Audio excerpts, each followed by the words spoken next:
All right. Well, thank you, Tom Norton, for joining us. Tom is running for Michigan's second congressional district, the new congressional district here after the gerrymandering and the census taken. Tom joining me and PJ here on the channel. Tom, thank you for joining. Oh, thanks for having us on here. I appreciate you coming on. And PJ, of course, say hello. Hey, Tom, it's really great to get to talk to you. Yeah, let's have a little bit of fun, guys. Absolutely. So we wanted to understand, we asked you right before we started recording, the change in the district map, because we see the people who are currently in office are going to change and have a different office potentially. You're looking to put one of them out of work. Can you explain that a little bit? Well, yeah, when you sit there, I was running against Peter Meyer, and when they redrew the map, they drew a map where my family goes back 5 generations inside of the new second district. Families from Hesperia, Newaygo, Montcalm County. I graduated from Greenville. We live just north of the line, and they're on the north side of Rockford. And my wife's family is from Ionia County, which is in the new district. She has family in Barry and Montcalm as well. So it's a very unique map where you have somebody like me that goes back 5 generations, and my wife's family about 3. And so when they redrew this, I looked at, Mr. Molinar had announced he was going to run in it as well. So I looked at his voting record, and I noticed he was more liberal than Peter Meyer. He had a 58% score from the Conservative Review, whereas Peter Meyer has a 72% rating from Conservative Review. So that's the type of thing that we shouldn't have more of that. Those are much more squishy Republicans. The other thing, in 8 years, the only bill he had proposed was renaming a post office. That doesn't strike me as somebody that's actually out to do something. He's done a little bit of co-sponsoring, but voted for some really bad bills, like the NDAA bill that had red flag gun laws in it against combat veterans. And as a combat veteran, that kind of scares me. And it had taxpayer funded sex changes in the military. Listen, if you want to cut your junk off, your prerogative. I just don't want to pay for it. And that's part of the problem was. And then instead he's ran around and said that doesn't exist, but you can find that it exists. We know they're having the surgeries. It's made the news, and he's trying to pretend it isn't there after he voted for it. On top of that, he was Health and Human Services Committee. He had voted for Joe Biden's crack pipes out of committee and on the House floor. And after we attacked him for the last 5-6 months about his votes on crack pipes, he did last month finally come out against crack pipes and sponsor, I think, his second bill since he's been in the U.S. Congress in 8 years. Yeah, well, I thought we were told that there weren't crack pipes. It was just a safe smoking kit. It was just everything you could possibly need to smoke crack. But it was okay because they took the crack pipes out eventually. So clean safe. Well, they're still funding the needles for heroin addicts. Right. I'm just waiting them to buy beer for AA classes.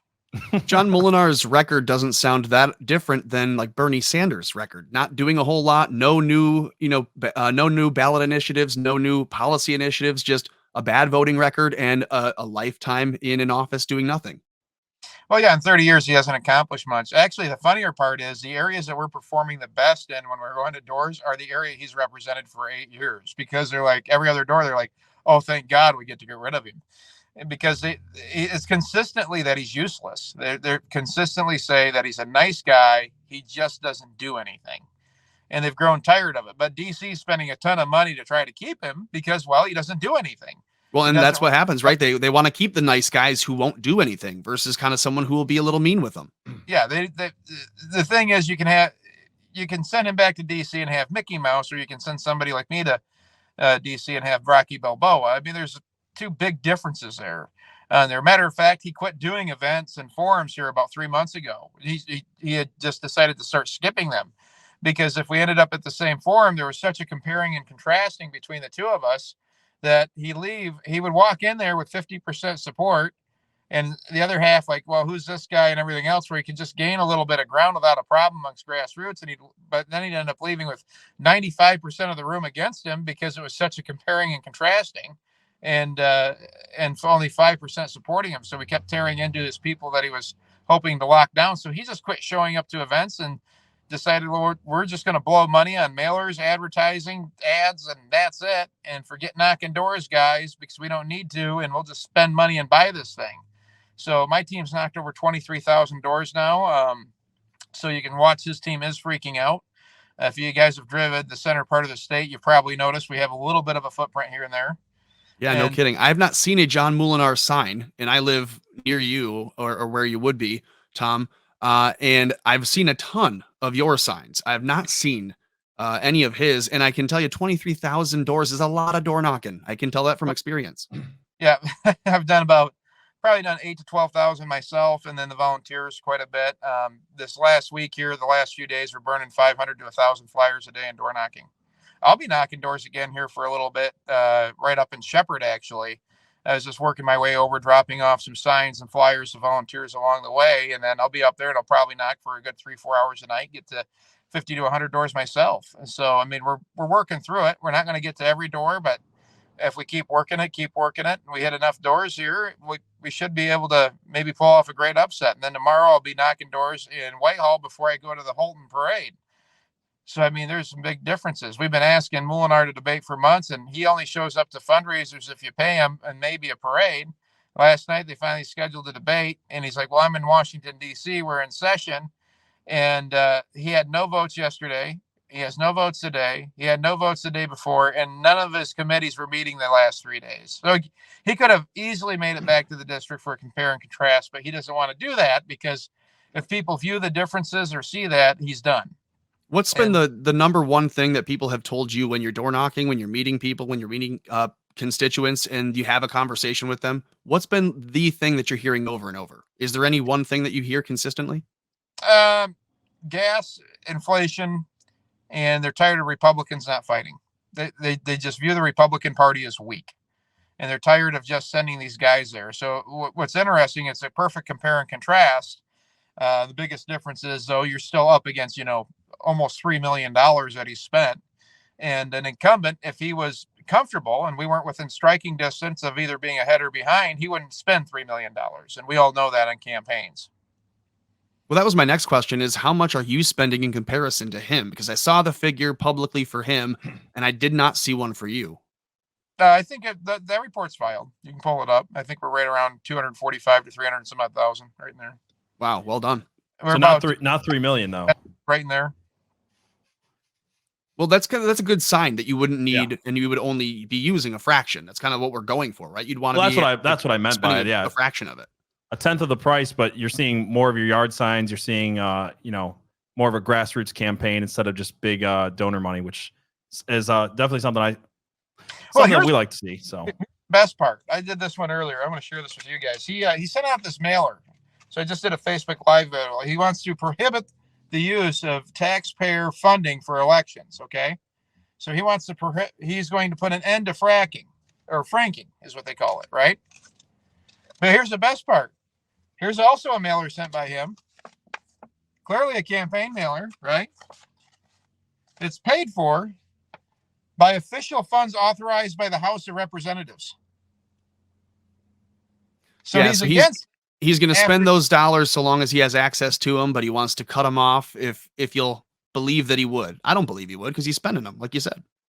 Yeah, exactly. Mm-hmm. So here he is. He's used your tax dollars and all this money in order to try to hold the seat. So that tells you how we're doing. We haven't ran polls. We're not going to spend a couple $1,000 on a poll. We're going to spend a couple $1,000 to reach voters. And we got a ton of volunteers out knocking, usually at least 4 or 5 a day out knocking doors. So, we're doing good there, and they're busting their hind end, and we're going to see what ends up happening. Yeah, I see you've gotten some pretty interesting endorsements too. Ted Nugent, Roger Stone, Michael Flynn. Have you got a chance to sit down with the Mad Michiganiac, Ted Nugent, at all, and get to talk to him? Or well, yeah, that's where when Ted endorsed us, we were sitting with him. He's a very interesting man. Yeah, I met him myself. Very, I like to say he's always on, all the time. Yes, yeah, he is. Yeah, he's definitely always on. Yeah.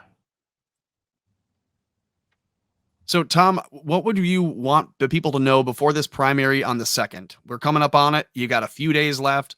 You're hitting the doors hard. You're hitting the streets hard. You're spending a ton of hours. And so we appreciate you making time to talk with us. What is the thing that voters need to know, that West Michigan needs to know, that is going to set you apart on the 2nd? Well, there's a couple things. This is what I say at the doors everywhere, because in order to actually fix America, we need to restore American pride. And I'm tired of Republicans, for instance, with Title IX funding, just surrendering every single time it's up and handing whatever the Democrats want to them. So I want to weaponize Title IX funding. So it's so uncomfortable for the Democrats that they finally agree with us on getting rid of the Department of Education. But in order to do that, we need to sit there and do amendments that require the Pledge of Allegiance back in public schools, the Constitution back in every single classroom, and a university that receives that money. And if they don't do it, they lose their funding. We also require kids to go to the bathroom assigned by their basic biology.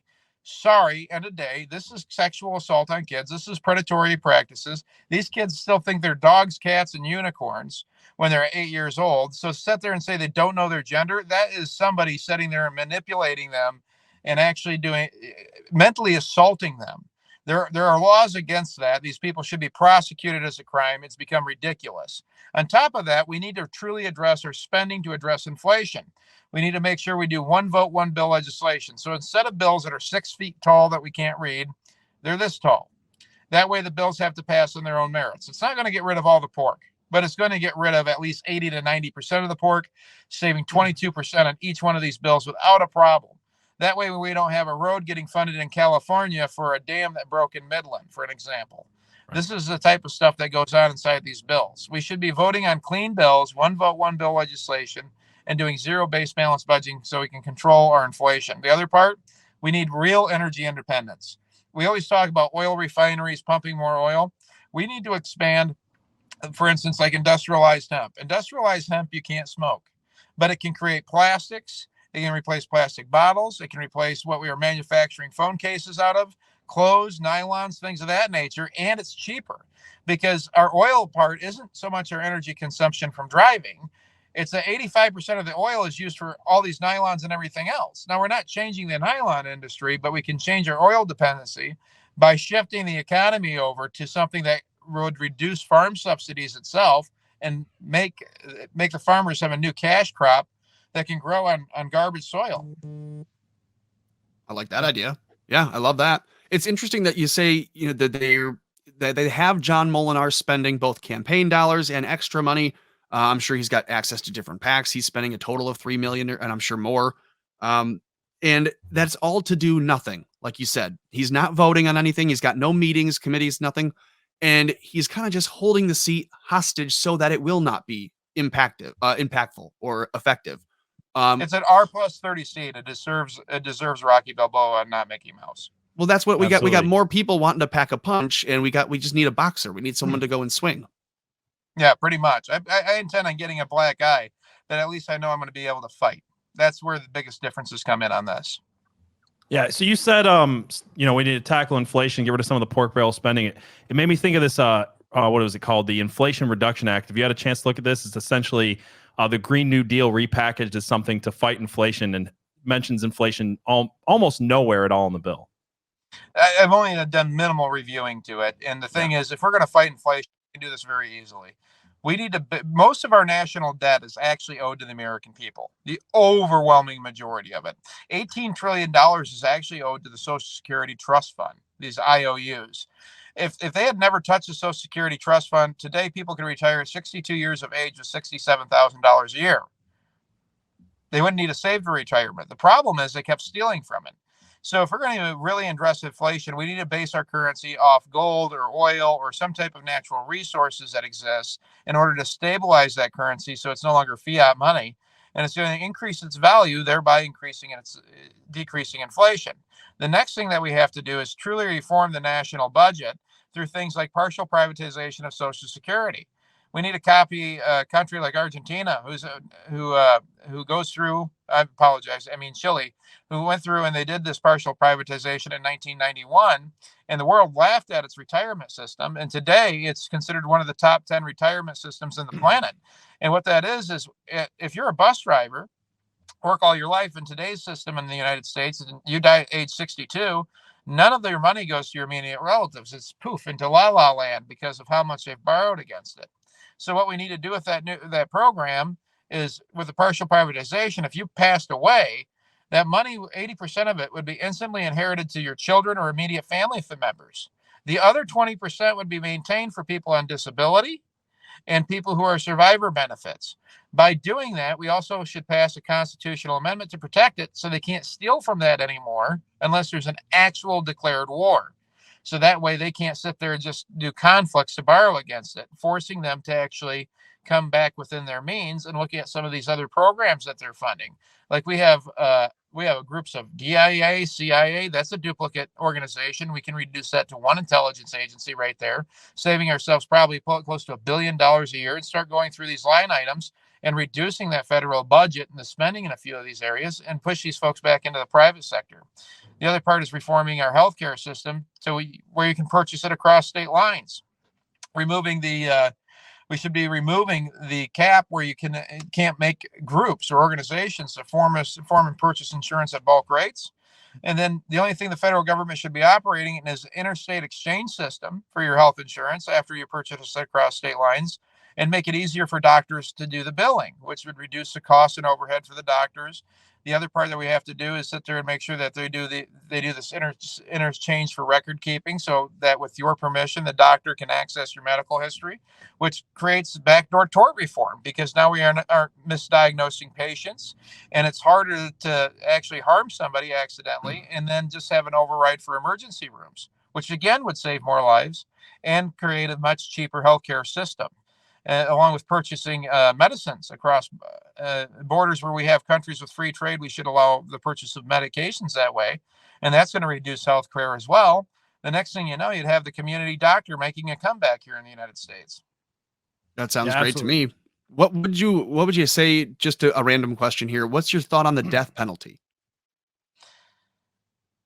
I mean, I personally support it, but it's really up to each state. That is more of a state level thing. I mean, the Constitution does have that in there for treason and things of that nature. So at a federal level for treason, I do support it. And sure. Just thought I was just a moral question. That's all. Yeah, I just personally, I support it, but I'm also sit there and I can understand where a state doesn't want it or wants it or doesn't want it, and that's really up to the people of those states. Sure. Yeah. So this interview is we're filming this on Friday. It's going to be going live tomorrow night on Saturday, and we also have Ryan Kelly coming on for Michigan governor. So I know that you're running for U.S. Congress, and honestly, listening to you and having looked at your opponent, I don't think there's much of a debate on who people should be voting for in the 2nd district. But just out of curiosity, who are you supporting for the Michigan governorship? I don't say it. I will not ever say it on camera. I will tell people privately. Okay. I'm going to tell you why, though. I have volunteers that are busting their hind end for me that are voting for Garrett Sedano. I have volunteers who are busting their hind end for me, voting for Ralph Rebrand. I have people busting their hind end for me that are voting for Ryan Kelly. And I have a couple for Tudor Dixon, a couple for Rinke that are volunteers. But I can tell you the person I'm voting for is a cigar buddy of mine. I've known him for almost 10 years. And so that reduces it to at least, 3 of these individuals running for governor. And he's a really good guy. Gotcha. Cool. All right. Tom, where can people find you and help support you in these last few days here? If they go to tom.gop, let's, for instance, all your listeners go on, they all donate. Let's say you have about 5 or 10 people max out. That money will instantly go to digital advertising, and we will be blasting digital all through the district nonstop. If we had the money raised on a Sunday, we could have those ads up the last 24 to 48 hours at tom.gop. So every dollar is going towards the campaign. I've spent a little over $200,000 of my own personal money on it. So that's basically where it's going. And so anybody helping support us, it would be greatly appreciated. Cool. Awesome. Tom, hey, Tom, thank you so much. Time. Yep, thank you so much for coming on, and good luck on Tuesday. And hopefully we can have you back to talk about things in the future. Thank you.